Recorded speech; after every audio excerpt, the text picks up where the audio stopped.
hear us live. I don't know what's going on. Um, y'all know sometimes this I can't control all things, but I can control what I can control. Again, again. I won't be re-recording this one though, y'all. I promise you that I won't be re-recording this one. If you catching it on TikTok, you got it on TikTok. Otherwise, I'm sorry, but not sure what was going on, but it was apparently muted. Y'all don't miss the whole 30 minutes of that part of that show, so maybe y'all can catch the last 30 minutes. That's all I can say. So, hello, Cornell. How are you? How you doing, ma'am? I'm doing great tonight, ma'am. I heard a couple of, heard you a while ago, giving a shout out, what I'm saying, and, acknowledging me, ma'am. So, I wanted to call in, ma'am, and say thank you very much, ma'am, for all that you do. Well, I appreciate it. It's look, I'm just doing what I feel that God has laid on my spirit and in my heart to do, and He gave me an outlet. He gave me these these platforms, and I'm just trying to be that change that I desire to see in this world. I can't sit by and see things happening and do nothing or say anything about it. That's just like a hypocrite. So I cannot be a hypocrite and see these things going on and do nothing about it. No, it's just like I just can't do it. You know, Yes, ma'am. when you're passionate about something, you believe in something, you give it your all. You do what you can to make things happen. So that's what I do. All right, when I get off of here, I'm going straight into a prayer call. So I'll be going into a prayer call at 9 o'clock. I got to jump off the prayer call early because I have a 9:30 show that I got to go do.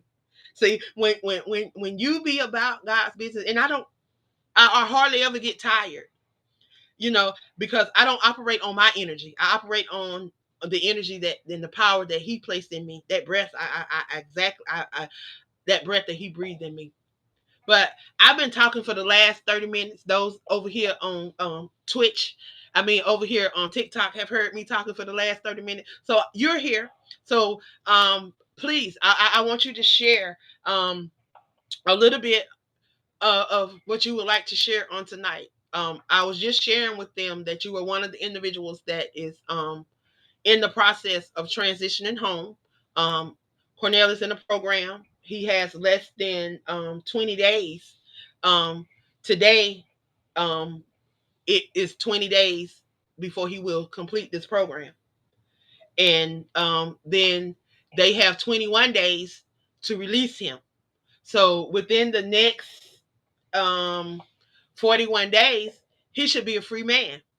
He should be on this side of those walls, and y'all won't have to just hear him on the podcast. Y'all will be able to see him on the podcast.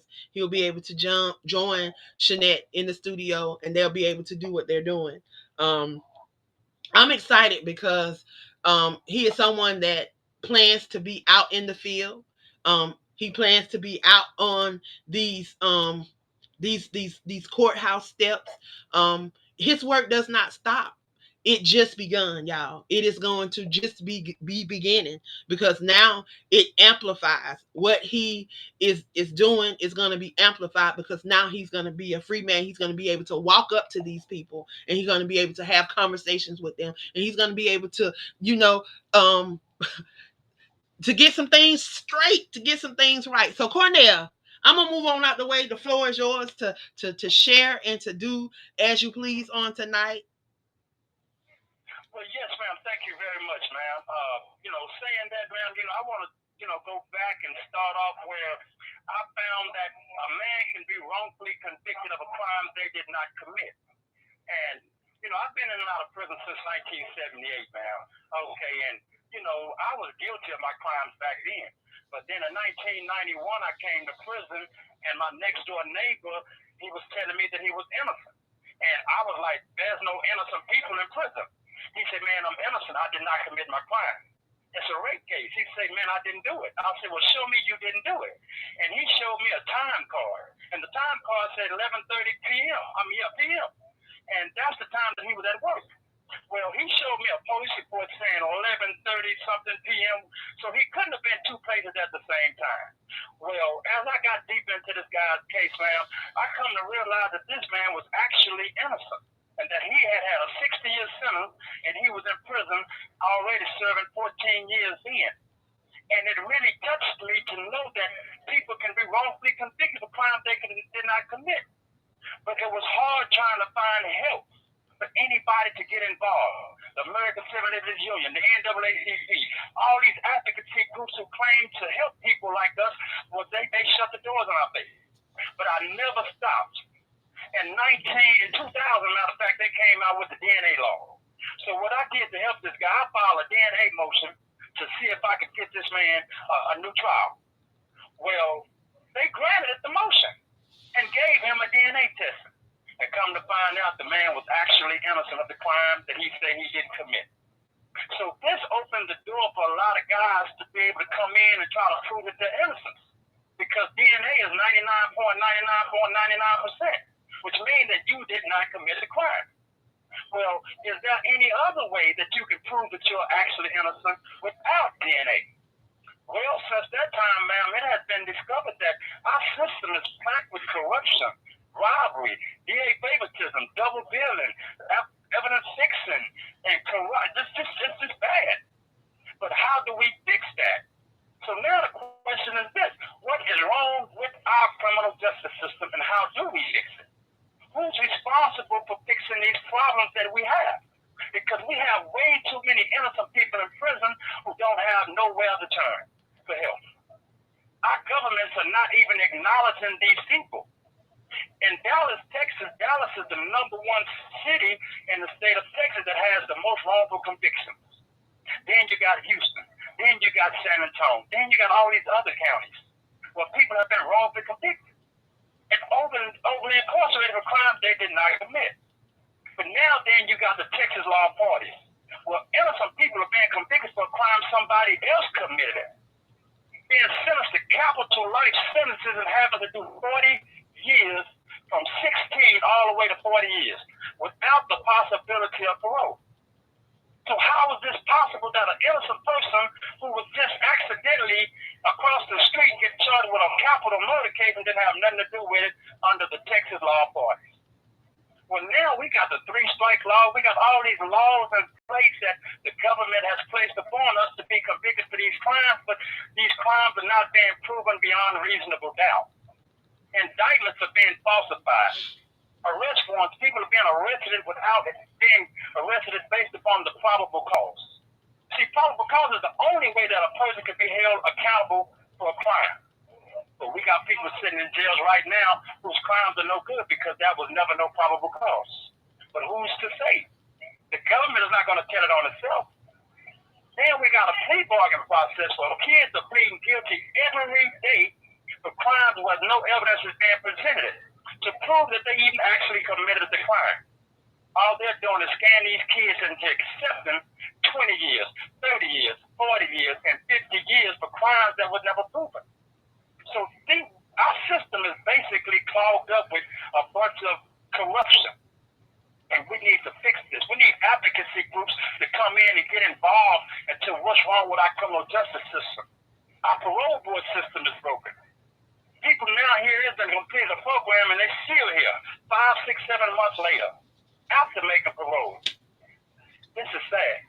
So I would like to hope that people that's listening to this podcast tonight get involved. Find out what's going on with your kids. If they tell you, Mama, I'm innocent, look into their case. Look into it. The competency. Kids are not being given competency here to determine if whether they're even competent enough to even go to court or plead guilty. But who's to say? Ain't nobody getting involved. This is why we got a broken system. As of right now, I've been serving 34, 35 years in prison for a crime that the state made me guilty for. They falsified the ballistic evidence in this case and put a dot on a piece of paper with a marker and said that was a bullet slug. And I've been there 35 years. A dot on and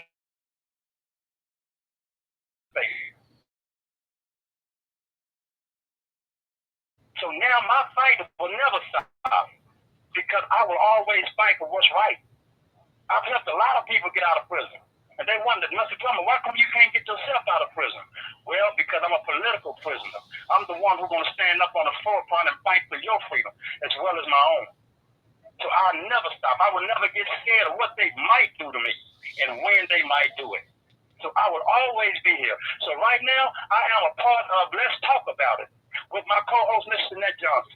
And we will always be here willing and opening the doors to whoever got a story to tell and who's ever willing to come and confess their innocence and let us, get the public to review your information. So if you ever listening to this podcast, please come and join us on Let's Talk About It. And thank you, Mrs. Angela, for allowing me this opportunity to come on and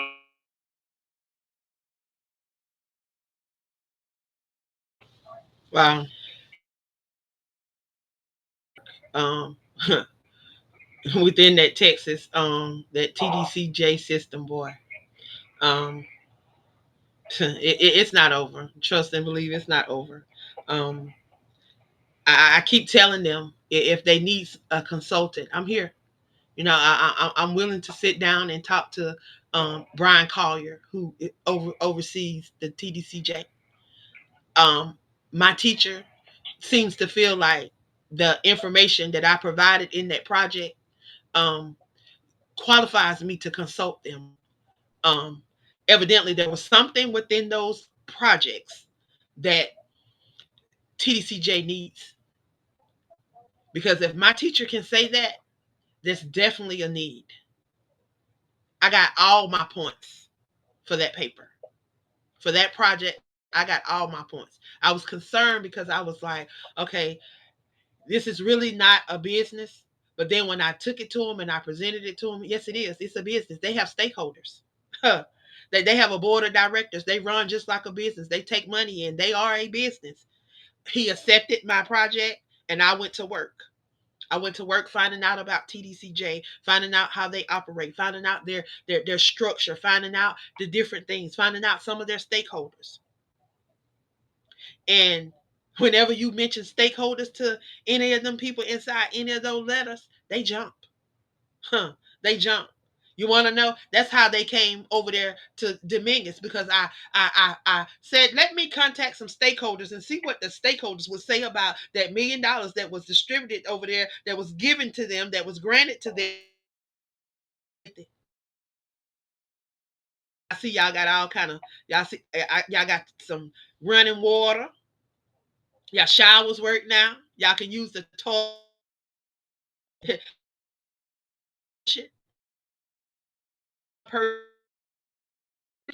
58 people to one shower.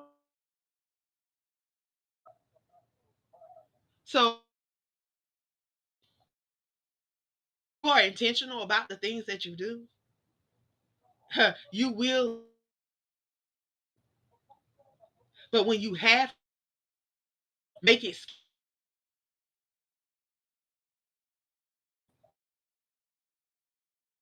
the same thing. Detected, filter comments. They posted in the comments. Comment. Huh. Well,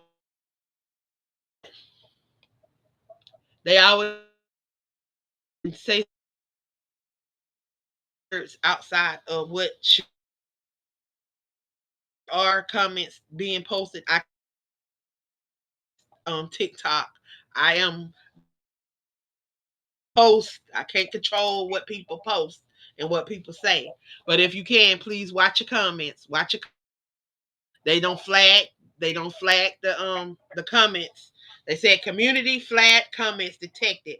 So be mindful of what you're posting in the comment section if you would, because these people are something else. If you hadn't noticed, um, one of our accounts is already been flagged. So we definitely have to be mindful of the things that we're saying, because these people are particular. They don't like for you to talk about things that are harmful to others. But the stuff that I see on some of these sites and the stuff that I hear from some of these people is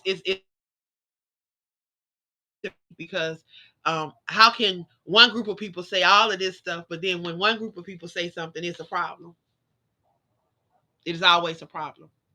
Like y'all always wanting to shut up us brown people, but guess what? You can't keep me quiet because I don't have to be on these platforms to get my message out. That it's gonna get out regardless because I am who I am and I won't stop. If we got to go stand on the corner and walk up and down the streets and say what we need to say, then that's what we do. That's called freedom of speech. We have that. But all these social media sites want to limit and want to tell us what we can and what we can't say, how we can say it, and all of that. Like they everything around this little country now is becoming like a dictatorship. Like it's coming down from the leader, and it's falling on the people. And they want to. It's something else. But now, what do you number 47 saying that all those that are incarcerated, those that have that he talking about deploying them, talking about sending them over to the war. What are your thoughts on that? And not only that, what are your thoughts on him saying that the juveniles? Not he didn't just say the adults. He talking about those that got juvenile charges too. If you had a juvenile sentence, if you was even sentenced as a juvenile, been in juvenile detention or whatever, between 18, I think it's 18 and 25. Man, the man signed an executive order. What you think about that? And he said girls and boys for the juveniles. What are your thoughts on that? Okay, ma'am, you know what? See, look at what's going on. Everybody else's business. We're headed for it. Now what they're realizing that here it is, we done locked up all the good men, the good fight men, healthy men. And now here it is, we possibly gonna face a civil war. So now what he's trying to do is use his power, man, to come back and issue executive orders now to try to reach out because we are now what they say a ward of the state, involuntary servitude under slavery, that now we can be used for free to go and fight a war. For free. And it doesn't matter our age, starting from what you say, 16, 17? No, 15. It said 50. I think he said 15 to 25 for the juveniles. If you have a juvenile case, not only that, he changed. They have also changed the child labor guidelines. So now these young babies barely can count to 10. Count more than multiplication, they division, know how to write in cursive. These babies don't know how they gonna be out here trying to work jobs if they don't want to go to school, because eventually what's gonna happen is if these parents what they're trying to do is to get all these vouchers so these people can send their kids to these private schools, they can send them to all these other things. So they don't sign the executive order putting the discipline back in the school. So now these folks can touch on your children. These black and brown parents is not gonna have that. You ain't finna be touching on their children. That was the reason why they took it out of control with the discipline. But now they saying that the children are out of control and that they don't want to listen to. Well, when you got all these racist people, children, and trying to have charge over you, you're gonna get some backlash. They wanted to suspend the child because he told the teacher her breath stink. What? Her breath stink. If you look at her teeth look like her breath stink. So he told her breath stink, and they wanted to expel the child. Wanted to put the child out for the rest of the year.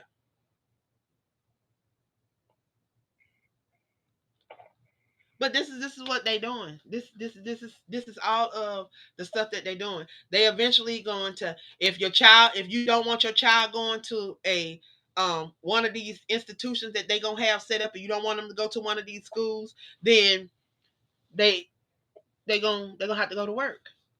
And that's why he said the child labor, like, y'all better, like, y'all need to go look at, reread, all of y'all that read that project 2025, y'all need to go back and reread it, read it again. All y'all that voted for him, I need y'all to go back and read it again.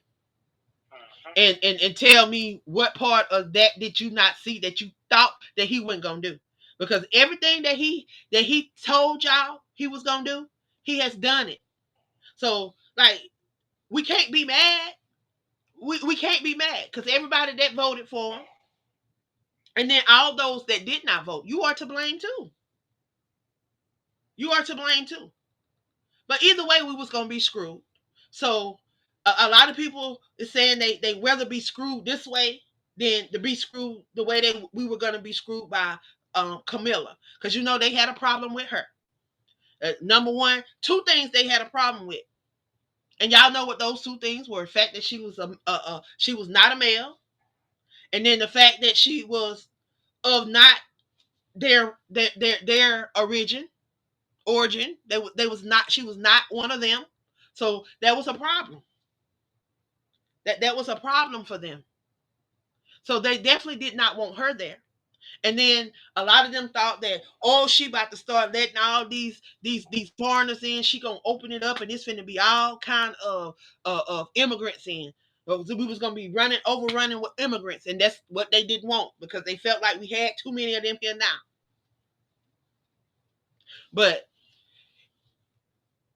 a lot of the stuff that they complain about, they brought upon themselves, because nobody tell y'all to be giving out all that money to these people when they come over here. When you got people over here that's going through stuff way worse than that, you got homeless people living in tents up under these bridges, all in these major cities.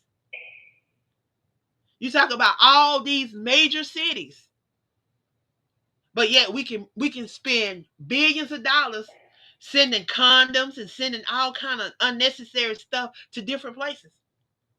But this is what our government has done, and this is what our government is doing. So y'all better stay prayerful. If you're not a part of a prayer group, you're not a part of a prayer circle, you need to join one. You need to get on. You need to be on your knees, and you need to be praying, because y'all, we in trouble. We in trouble, and it ain't gonna get no better no time soon. So y'all better find you a prayer group, and you better get on your knees. You better find you a prayer life, and you better learn how to utilize it. But Mr. Cornell, again, I want to thank you for stopping by and sharing with us. Um, I'm elated. I'm elated, and I'm excited. Cannot wait. Them 41 days. I'm counting them down. Cannot wait to see you on this side of that prison cell. And I'm excited. I'm excited for you. I know that you have a lot that you're ready to dive into and to get going. What's gonna be one of the first things you do when you hit that door? Ma'am, the first thing I'm going to do when I hit that door, ma'am, is go give me something good to eat and go give me something good to wear and be able to take a walk on solid ground, ma'am, and enjoy me some fresh air. And immediately after that, ma'am, I am going to be boots on the ground to establish a 2026 Texas tour for nothing but the truth. We're going to fix the Texas criminal justice system. And we're going to fix it by calling everybody out. The actual innocent people, the exonerees, the state representatives, the senators, the governors, all these advocacy groups, we're going to call everybody out. So let's talk about it. We will be in the building. And we're going to do exactly what we're called to do. So, Mrs. Shanette Johnson, thank you very much, ma'am, for having me a part of the Let's Talk About It show, ma'am. Because we're going to do exactly what we're called to do. Advocate for justice, for truth, for accountability, for these things. Thank you very much, ma'am, for being passionate about what you do. And I honor you, ma'am. I honor you, Miss Smith. I honor y'all for what y'all do. I'm glad to be a part of what y'all done, because I've learned how to be a voice. I'm not scared no more. So we are inferior to them. We don't have to be inferior. This free country, we have right to any issue, and these issues affect us every day. We are going to sleep at the Capitol if I come and give me guess what I'm gonna have in my hand. I'm gonna have everything that's what's wrong with our criminal justice system in my hand. That's what I'm gonna have, and we're gonna have to fix it. And I want to address this. So thank you very much, ma'am, for having me on your show tonight, ma'am. And I'm always available, ma'am, whenever you need me, ma'am. And like I said, I appreciate you. And thank you too, Miss Jeanette Johnson, ma'am, for allowing me to be a part of Let's Talk About It. Because if we can't stand together for something, we stand alone for nothing. So thank you very much, ma'am, for having me on your show. Well, again, I thank you for coming on. I thank you for all that you do. Even in the midst of him going through, he found time to pour into others, to help other people with their case. And nothing that nobody told me, something that I witnessed for myself. An individual called me to thank Cornell and myself because I helped Cornell with this guy's.